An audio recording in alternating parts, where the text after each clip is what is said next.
welcome back to the Citizen channel. We're all staying safe and well. On our look back, our talking point show, Matt Stacks, facts and opinions on Crystal Palace 0, Manchester City 1. Yeah, just one or two big talking, well, biggest talking points today anyway.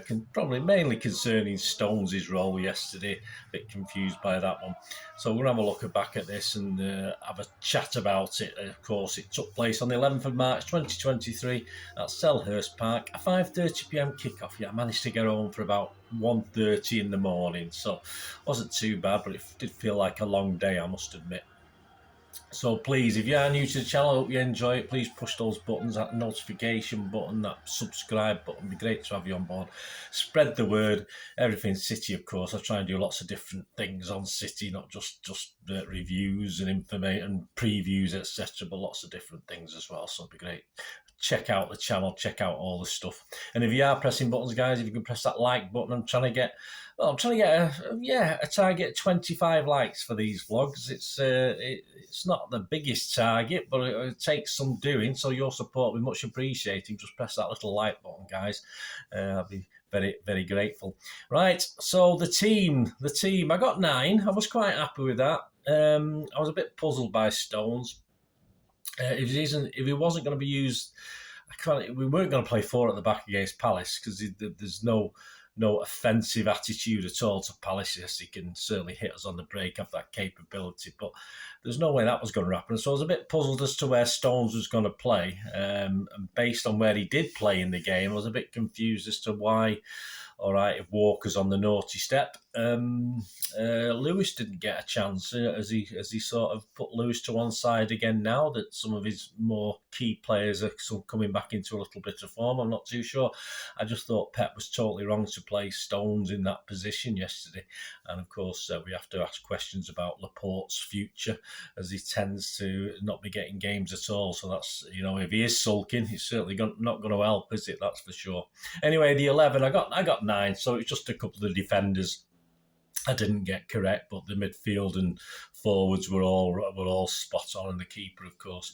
Ederson, Stones, Akanji, Diaz, Aki, Rodri, Bernardo, Gundogan, Foden, Grealish and Haaland. On the bench, Ortega, Walker, Phillips, Laporte, De Bruyne, Alvarez, Mahrez, Palmer and Lewis. And don't forget, last season he didn't play anyone from the bench, even though we could have played all night and not scored, and we didn't. Well, we certainly didn't for 90-odd minutes anyway, but it felt a bit like that a lot of yesterday as well, which but at least he made a substitution. I'm not saying he was directly involved with the winning goal, but it did change the dynamic, and I think that's something we perhaps needed last season as well, where it didn't hurt us in the end. Of course, we still went on to lift the league title, but I'm glad Pep did it, sort of learnt, but we know Pep, next time he'll do the same again. He won't play any subs, will he? He doesn't learn, he just plays with us, he just toys with our thoughts, doesn't he? That's the problem. Referee Robert Jones, yeah, well, he's useless. He is pretty useless, but he's ref City 6 times now, and we've won 6, so we'll take that. He's shown 8 yellow cards to City players, and yes, in those 6 games, he's awarded us 4 penalties, so we shouldn't complain too much. He is bobbins, he is rubbish, but we can't have too many complaints.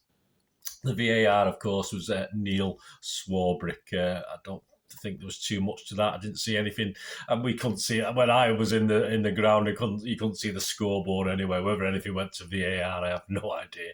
Right, the match report: 3 minutes, an old-fashioned goalmouth scramble as a shot, including a Rodri's rocket. Yes, was clawed out by Guaita, is it, the goalkeeper? And then a Diaz effort from the rebound was blocked, and various things ricocheted around. Good old game of pinball, but it was scrambled out to safety. 4 minutes. Grealish really should do better. This is a talking point for me with Grealish. You know me, I've always stuck up for Grealish, even last season when he was getting all the stick, and now he's getting a few rave reviews, which, yeah, he's playing okay, but he went into the box, he drove into the box superbly, and then he just pulled the shot wide when he should at least make the goalie make the goalie work. It was awful, and this is a problem with Grealish. He is playing well, but it's just that last thing, that last decision of the cross, that last decision of the shot just isn't working. And then we saw that in that 4th minute of the game, unfortunately, and he was okay after that. But I say that's what disappoints me. 30 minutes, Haaland appears to be fouled on the edge of the box, but the referee give it Palace. I have no idea what happened there. You might know better than me. 28 minutes, Bernardo plays Aki in, but unselfishly, he could have had a shot, but it's Aki, and he saw the poacher, didn't he? He saw the old Nordic meat shield in the middle of the goal. He set it up for him, and he did. He squared it to Haaland, do from 8 yards. Even though there's a defender around him, is it Gooey or something he's called, is it? Gooey? I call him Gooey. Sounds better, doesn't it? Even though Gooey was there, he had time. You could see what he's doing. He was just flicking it into the goal. And to be honest with you, if it'd been on target, it would have been a goal. Unfortunately, he flicked it over the bar. But I thought that's what we bought him for. I mean, I know it's churlish to say that with all the goals he's scoring, but you do think these are going to go in. And it didn't, and it was disappointing. 43 minutes, Palace fans were incensed as Haaland clashes with Gooey again, but a stern word is all they get from the referee. I'm not too sure there's too much in that. I think it was handbags, wasn't it? I've not had a chance to look it back or see it back. Into the second half, I mean, it was 0-0. It was 0-0 last season. In fact, we have a difficulty scoring the first half against Palace over the last few games, and it continued.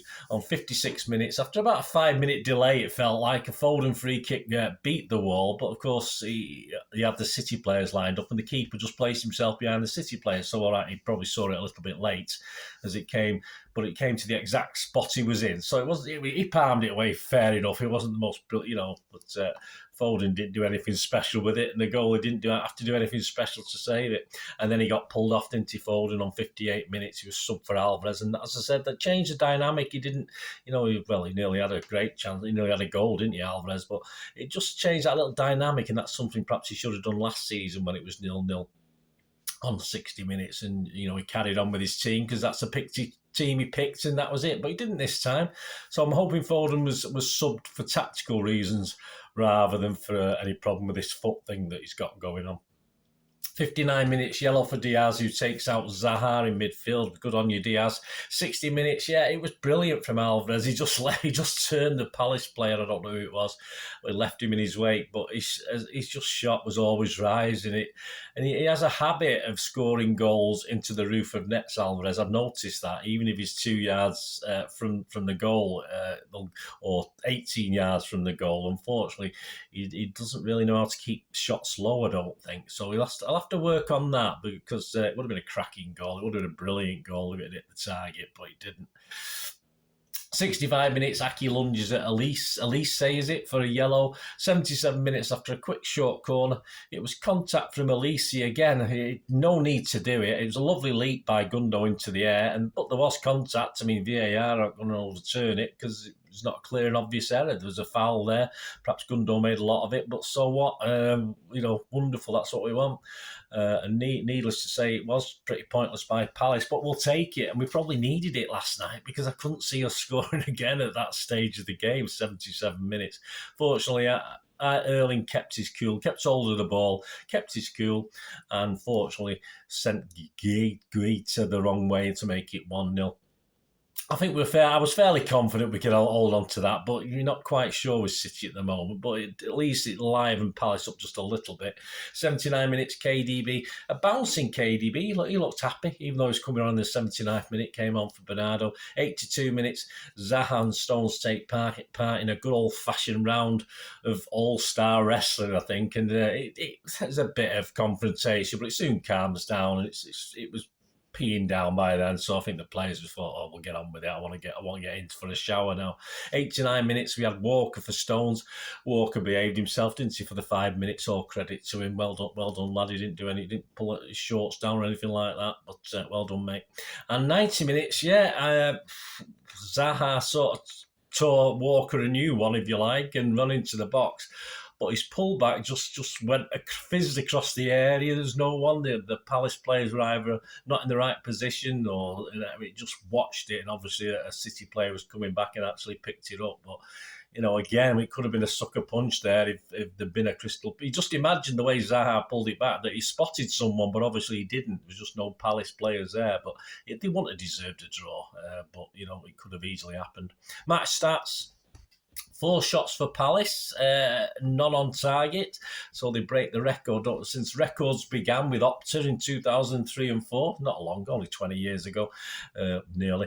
That's 3 Premier League games now without a shot on target. No other team has ever done that, so well done, Palace, you broke a record, well done. City, just 14 shots, 4 on target. There's a little bit of divvying around the box when we did get there sometimes rather than getting some shots away. Possession was 68% for City, passes 286 Palace, 609 City. Accuracy for City was okay, 87, not our highest, but it was all right because it was a very Palace were making the ground pitch very small to play in and play quick passes, and they weren't all coming off, obviously, for City. Palace's pass accuracy pretty low, 74%. Fouls, 11 by Palace, but 17 by City. Hey, good. That's what I wanted to say. We're not getting many bookings this season. We're not, so I want us to get a bit more gritty, and so that's a good sign. Yellows, 2 for them, 2 for us. Offsides, 3 for them, 2 for us. Corners, 2 for them, and 6 for us. So I hope you got on the under 9.5s, which I do recommend these days. It seems to be going that way with football matches. XG Philosophy, my thanks to @XG Philosophy. Palace, 0.19. Yeah, par for the course. City was 2.22. A bit higher than I thought it was going to be. I know we had sort of chances, but we should have done better than 1-0, that's for sure. Our overall record at Palace now reads: played 31, won 15 of them, drawn 8 and lost 8, scored 39 and let 28 in.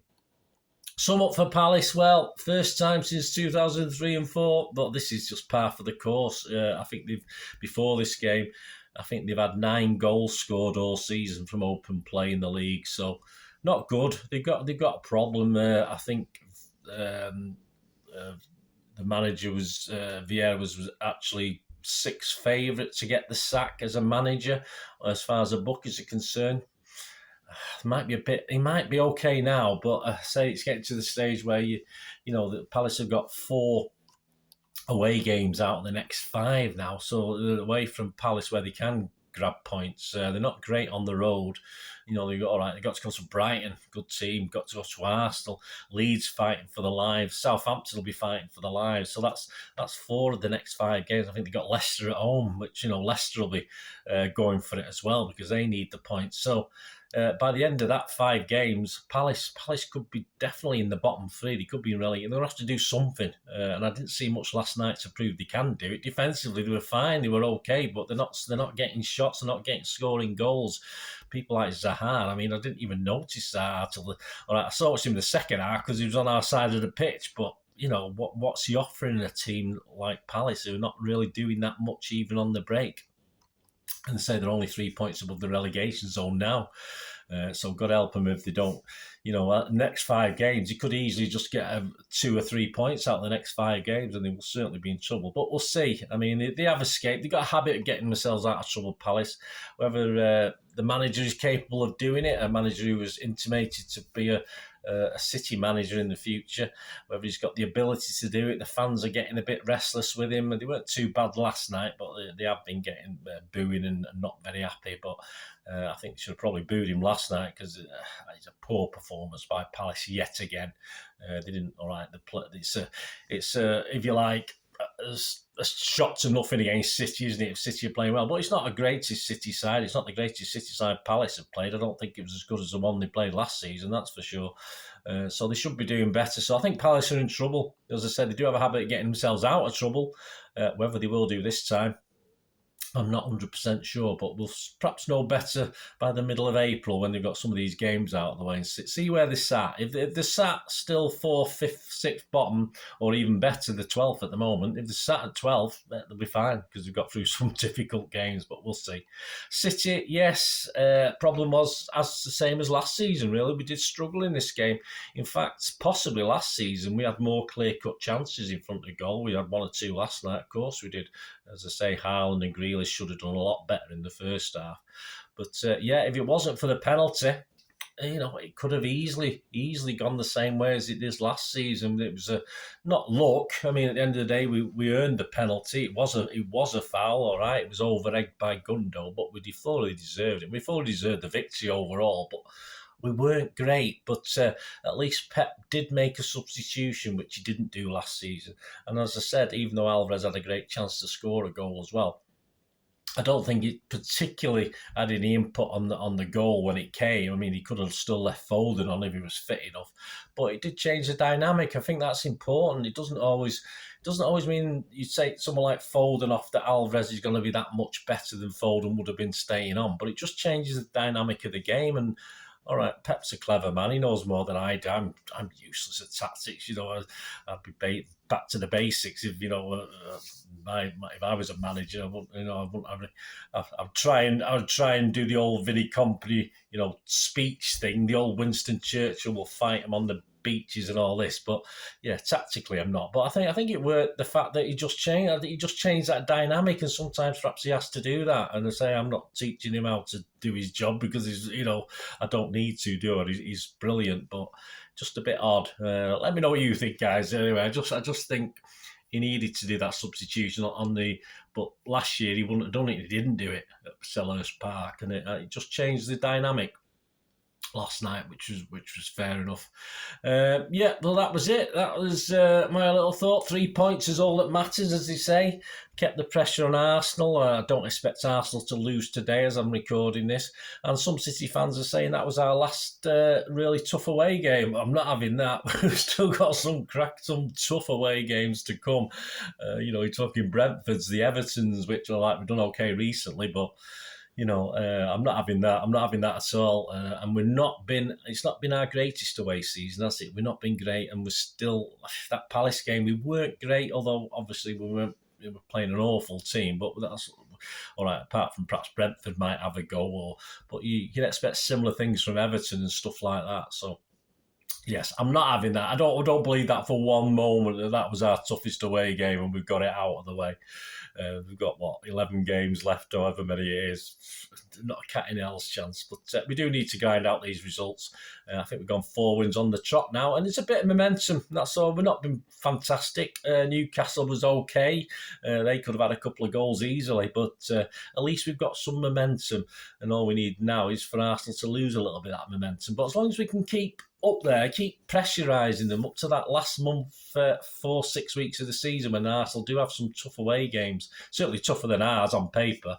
That's what we've got to do, just keep that momentum up. Let me know your thoughts, guys. Let me know any comments you've got. Hope you enjoyed this, and please check out my player rating show. We've included Simon Pekowski's. We didn't differ too much this time, but some interesting comments and views. And don't forget to tune in on Monday when I shall be putting out the RB Leipzig preview. A cracking game. Let's see how this team, how many of this 11 will be playing in that game, and certain characters like Laporte, are they going to come into the reckoning with this? Join me. We'll have a chat. I'll have a chat about it anyway, and then you can leave us your comments as well if you get to watch it. So please look forward to my Leipzig preview. Thanks for watching, guys. Much appreciated. Until we meet again, I only ask one thing, don't I? Please stay safe, Blues. Come on, City. Bye for now.